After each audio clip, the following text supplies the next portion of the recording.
नाद में अनंत संभावना है सृजन करने की, किंतु हमारे अनुभव में जो नाद है वो नाद रचनाओं के रूप में है और हर प्रकार की नाद रचनाएं अनुभव में नहीं आती। केवल नियमित संरचनाएं ही हमारे अनुभव में है। इसलिए कहना ठीक होगा कि नाद रचनाएं नियमित होती है।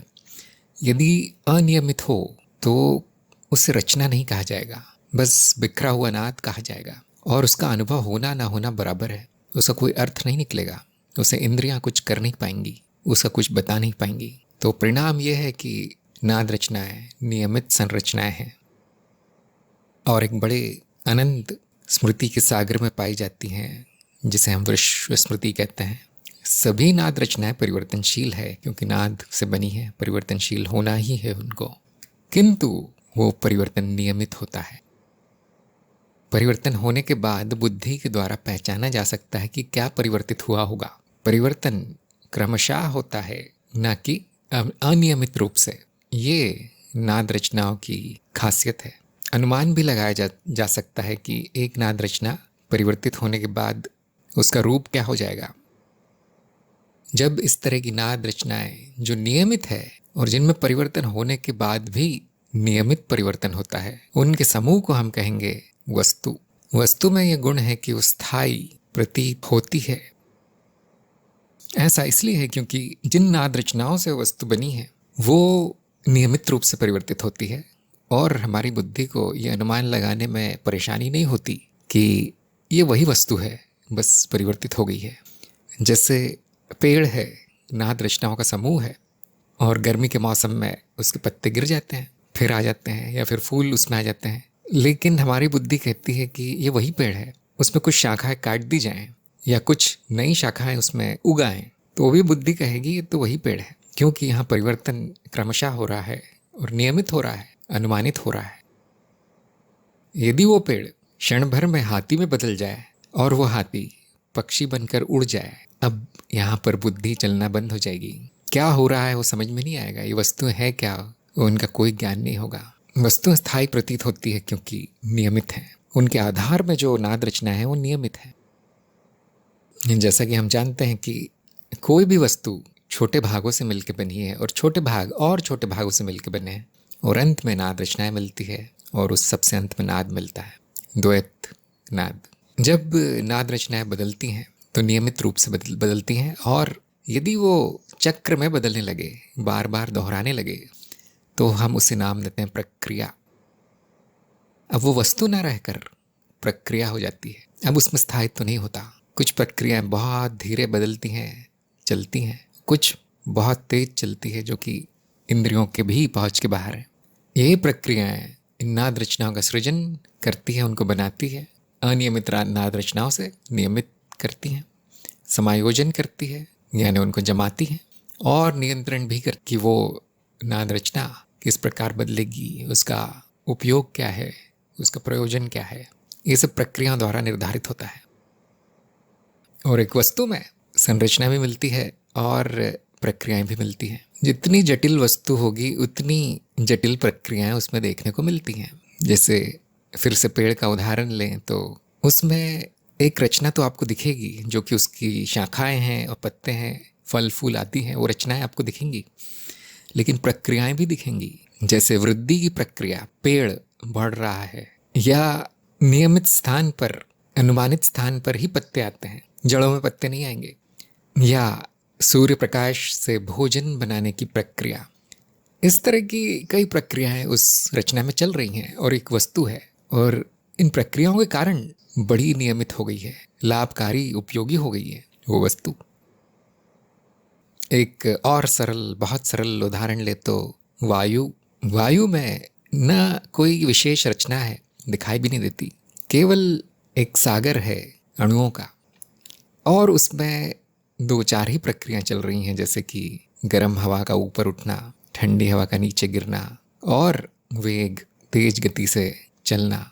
क्योंकि इतनी सरल है इसलिए हम उसको वस्तु कहते भी नहीं है। वायु की प्रक्रियाएं बड़ी तेज हैं और करीब करीब अनियमित है, लेकिन जो भौतिक विज्ञान के छात्र हैं वो जानते होंगे उसमें भी नियम है, दबाव का नियम, तापमान के नियम, आदि आदि। एक पत्थर भी स्थायी है, वस्तु है, किंतु उसमें जो प्रक्रियाएं चल रही है इतनी धीमी है कि हजारों वर्ष तक वो वैसा ही रहता है। अंत में वो बदल के मिट्टी तो हो ही जाएगा, किंतु वो प्रक्रिया इतनी धीमी है, स्थायित्व प्रतीत होता है। तो ऐसे हमारे अनुभव में जो वस्तुएं और उनमें चलने वाली प्रक्रियाएं, इनका विश्लेषण करें तो हम उन प्रक्रियाओं को कुछ प्रकारों में बांट सकते हैं, कुछ वर्गों में बांट सकते हैं, क्योंकि ऐसे तो हजारों लाखों प्रक्रियाएं चल रही हैं, न जाने अनंत प्रकार की प्रक्रियाएं चल रही हैं इस सृष्टि में। किंतु अध्ययन करने के लिए उनको हम बांट देते हैं प्रकारों में। यहाँ पर कुछ उदाहरण दिए गए हैं। चक्रीय प्रक्रिया सबकी जानी मानी है, जैसे दिन के बाद रात, रात के बाद दिन, मौसमों का बदलना, जन्म के बाद आयु बढ़ना और मृत्यु, इस तरह की चक्रीय प्रक्रियाएं चल रही हैं सृष्टि में। छोटे छोटे उदाहरण भी मिल जाएंगे, जैसे अणुओं की गति चक्र में होती है, जैसे ग्रहों की गति चक्र में है। चक्रीय प्रक्रिया सबसे सरल है, जो कि नाद के चक्रीय होने का परिणाम है। यदि आप मनन करें तो कुछ भी अकारण नहीं है, नाद के ही गुण सभी प्रक्रियाओं में दिख पड़ेंगे। एक और सरल सी प्रक्रिया है प्रतिकृति, अपनी ही नकल बनाना। ये भी हमें हर जगह देखने को मिलती है। रासायनिक क्रिया होती है तो सरल अणुओं से प्रतिकृतियां बनने लगती है किसी तत्व की। पेड़ों में से फल आते हैं, फल में से बीज, और बीज में से नया पेड़, प्रतिकृति बन जाती है पेड़ की। और इसी प्रकार सभी पशु पक्षी और मनुष्य अपनी प्रतिकृतियां बनाते हैं, जिनको हम प्रजनन का नाम देते हैं।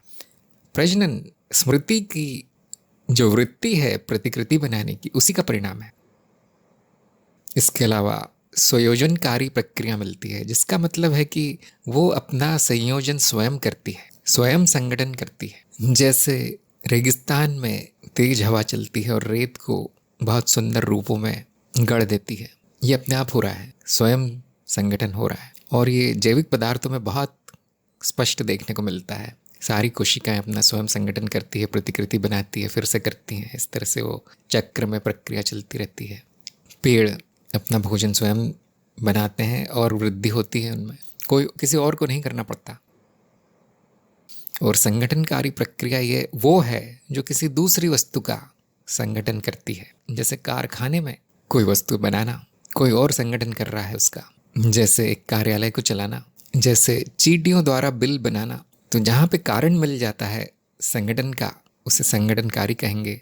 जहाँ पे स्वयं होती प्रतीत होती है वो रचना, उसको संयोजनकारी कहेंगे, स्वयं संगठनकारी कहेंगे।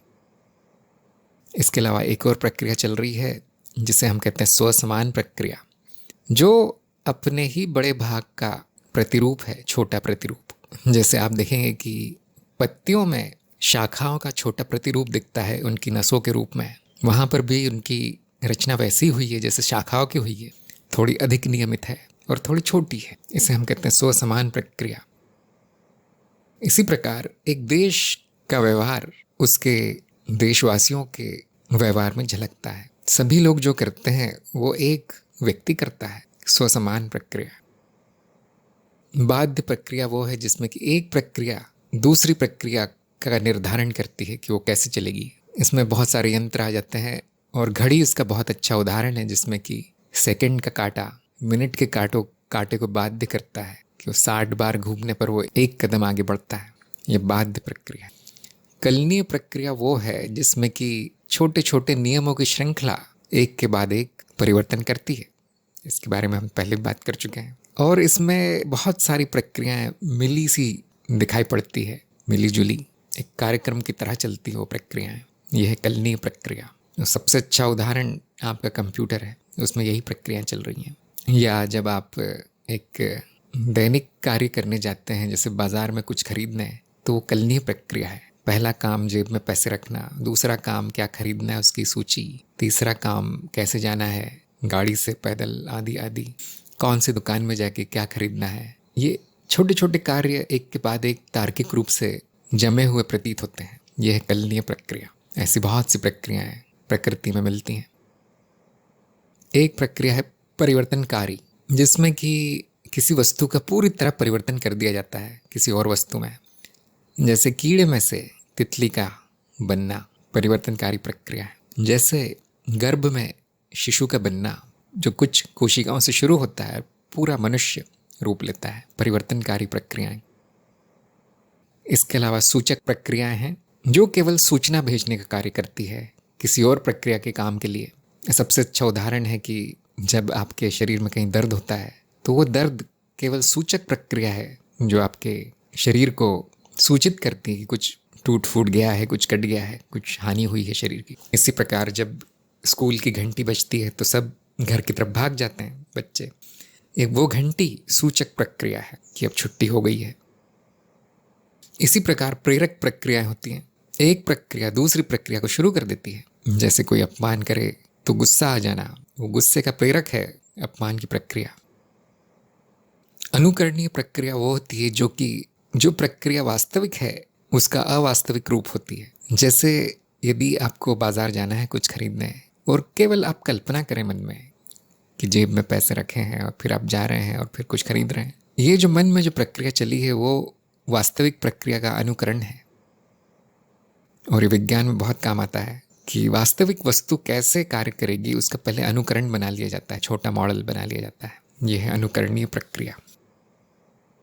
जटिल प्रक्रिया वो है जो पहचान ही नहीं जा सकती कि इनमें से कौन सी है। उनमें सब कुछ एक साथ चलता हुआ प्रतीत होता है। जैसे एक घर का निर्माण, वहाँ पे नींव खोदी जा रही है, ईंटें रखी जा रही है, पत्थर रखे जा रहे हैं, बहुत से लोग बहुत सारा कार्य कर रहे हैं। कोई बिजली की फिटिंग कर रहा है, कोई पानी की व्यवस्था कर रहा है, एक साथ बहुत कुछ चल रहा है वहाँ पे। काफ़ी जटिल प्रक्रिया है।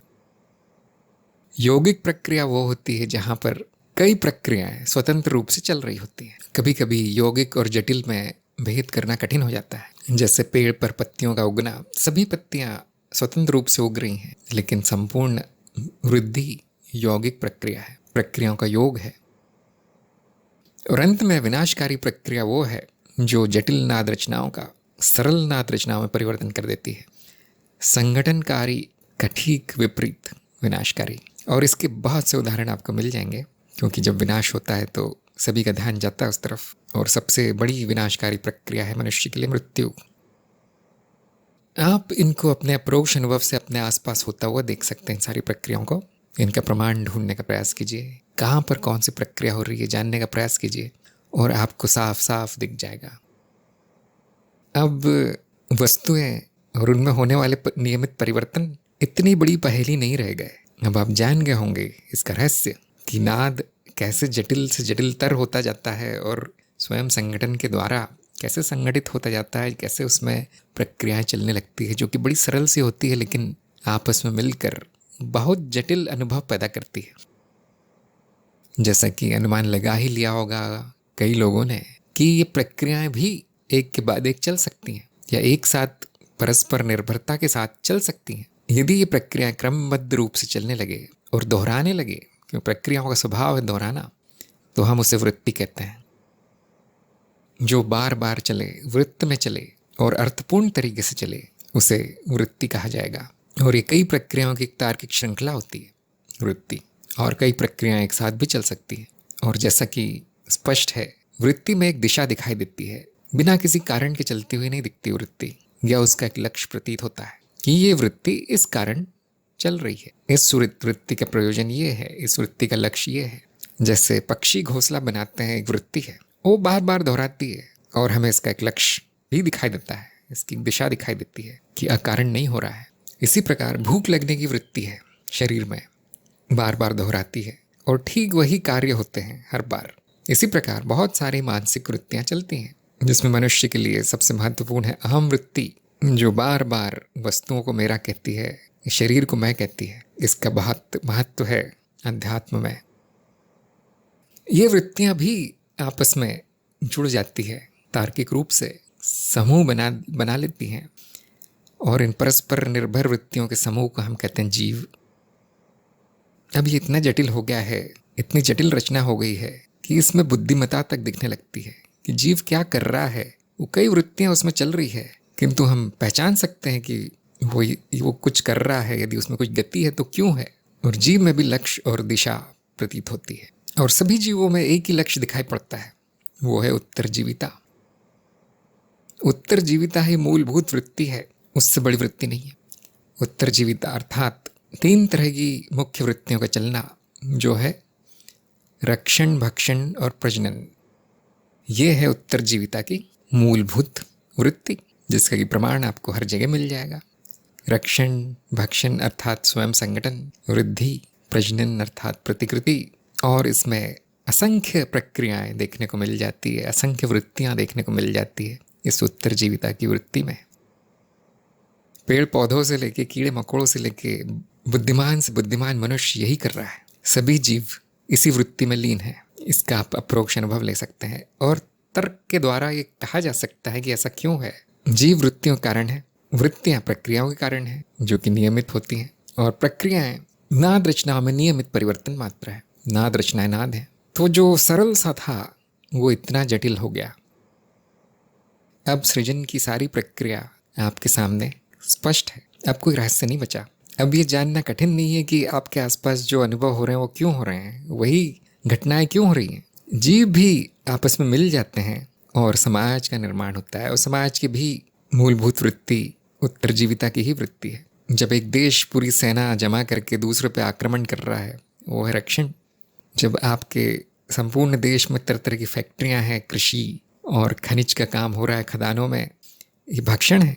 और लोगों की शादियां हो रही है, परिवार बन रहे हैं, संबंध बन रहे हैं, ये प्रजनन की वृत्ति है। अब कुछ भी समझने का बचा नहीं, आपको हर अनुभव समझ में आ जाएगा यदि इतना समझ में आ गया तो। नाद से जीव तक स्वयं संगठन यहाँ पर अंत नहीं होता, ये छोटा सा भाग है। इन वृत्तियों और रचनाओं के समूह को हम चित्त कहते हैं। ये वृत्तियां और संरचनाएं आवश्यक रूप से परतों में व्यवस्थित हो जाती हैं, जो हम देखेंगे क्यों होता है ऐसा। और ये परती रचना, जिसका कि जीव एक भाग है, चित्त कहलाती है। और अब आप देख सकते हैं कि सभी अनुभव चित्त के ही हैं, क्योंकि आपको और कुछ अनुभव होते नहीं हैं, केवल वस्तुओं के, जीवों के, प्रक्रियाओं के ही अनुभव होते हैं जो कि चित्त में समाहित है। और विश्व चित्त सभी चित्तों का समूह है। वैसे तो भाग करना संभव नहीं है कि एक चित्त कहाँ पर अंत होता है, दूसरा कहाँ शुरू होता है, किंतु मिथ्या भाग किए जा सकते हैं, मान लिया जा सकता है कि भाग हैं, और उन सभी का समूह विश्व चित्त कहलाता है। विश्व चित्त कुछ और नहीं, अस्तित्व का प्रकट रूप है, यही प्रकट है। और सभी रचनाएं जो विश्व चित्त में पाई जाती हैं विश्व चित्त के भाग हैं। इस प्रकार नाद से अस्तित्व तक का सफर होता है। ये सब कौन कर रहा है, क्यों कर रहा है? ध्यान दीजिए, सब अपने आप हो रहा है। सब कुछ इसीलिए चल रहा है, इसीलिए गतिमान है, क्योंकि नाद में गति है। कोई व्यक्ति नहीं, कोई ऊर्जा नहीं है, कुछ भी नहीं है। तो क्यों हो रहा है? अकारण है। ये जो कारण, लक्ष्य, दिशा केवल प्रतीत होती है, जो कि नाद रचनाओं के या वृत्तियों के नियमबद्ध होने का परिणाम है। उत्तरजीविता जीव में चलने वाली प्रक्रियाओं का परिणाम है। यदि ये ना हो तो प्रक्रिया नष्ट हो जाती है, विनाशकारी प्रक्रिया शुरू हो जाती है।